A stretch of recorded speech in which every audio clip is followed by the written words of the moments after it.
কিন্তু ইউসুফ ভাই অ্যাটেন্ড করে। আজ হলো এন্টারটেন ক্রিকেট মেলা। যারা যারা এটার উদ্যোগ নিয়েছে সবাইকে এর জন্য ধন্যবাদ। অর্থাৎ খেলাধুলার শরীর ভালো থাকে, সুস্থ থাকে এবং মন মানসিক ভালো থাকে। আজকে দেখা যাচ্ছে ম্যাক্সিমাম আদম সত্য এবং মোবাইল আসক্ত ছেলেরা ম্যাক্সিমাম মোবাইল নিয়ে পড়ে থাকে, আদর নিয়ে পড়ে থাকে। তাদেরকে উদ্দেশ্য করে আমি বলছি, যারা এটা করেন এটি বাদ দিয়ে আপনি খেলাধুলা করেন, দেখবেন আপনাদের শরীর ভালো থাকবে, সুস্থ থাকবেন এবং আপনাদের সবচেয়ে বেশি গুরুত্ব হলো আপনি সুন্দর ঘুমতে পারবেন। আর যদি আপনি খেলাধুলা না করেন ওদিকে আপনারা নষ্ট হয়ে যাবেন, কারণ চলাফেরা করতে পারবেন না, আপনারা শরীর অসুস্থ হয়ে যাবে। তবে আমার একটা কথা বললাম শেষ করবো, আমার যে প্রধানমন্ত্রী তিনি আপনার সামনে মনোবল বক্তব্য বলবে, সে কিভাবে এই খেলাধুলা আরো উন্নত করা যায়, আরো ভালোভাবে আগুন যায় এবং প্রত্যেকটা মহল্লায় খেলাধুলার জন্য হয়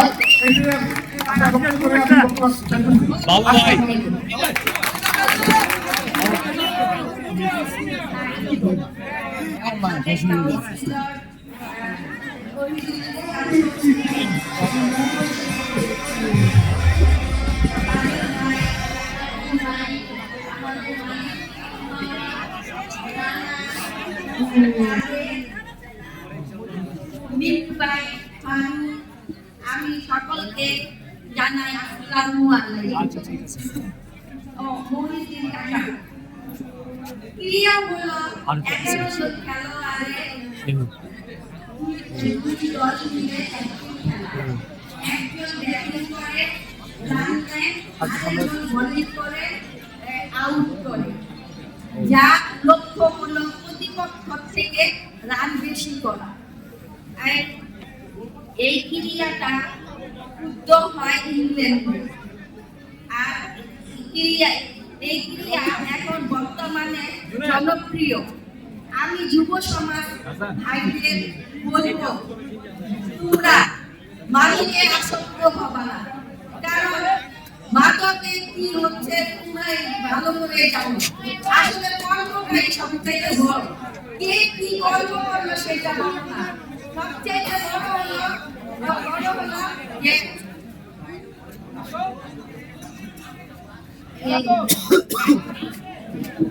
তোমরা সৎভাবে চলবা, উপার্জন করবা। চিন্তায় আমাদের দেশটা মাদকে চিন্তায় ভরে গেছে।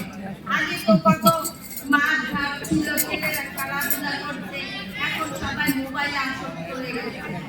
তাই আর আমি সর্বশেষে বলবো যে আমাদের প্রান্তীয় ভাই ইউসুফ ভাই আসলে আমাদের অনেক ভালোবাসে। তার শৈশব কিশোর কেটেছে আমাদের এই এলাকাতে। আমরা ইউসুফ ভাইকে ভালোবাসি। মহান রব্বুল আলামিনের কাছে দোয়া করি আল্লাহ যেন তার নেক হায়াত দান করে, তার ব্যবসা বাণিজ্য উন্নত করে, তাকে সকল বিপদ আপদ থেকে রক্ষা করে। আল্লাহ হাফেজ।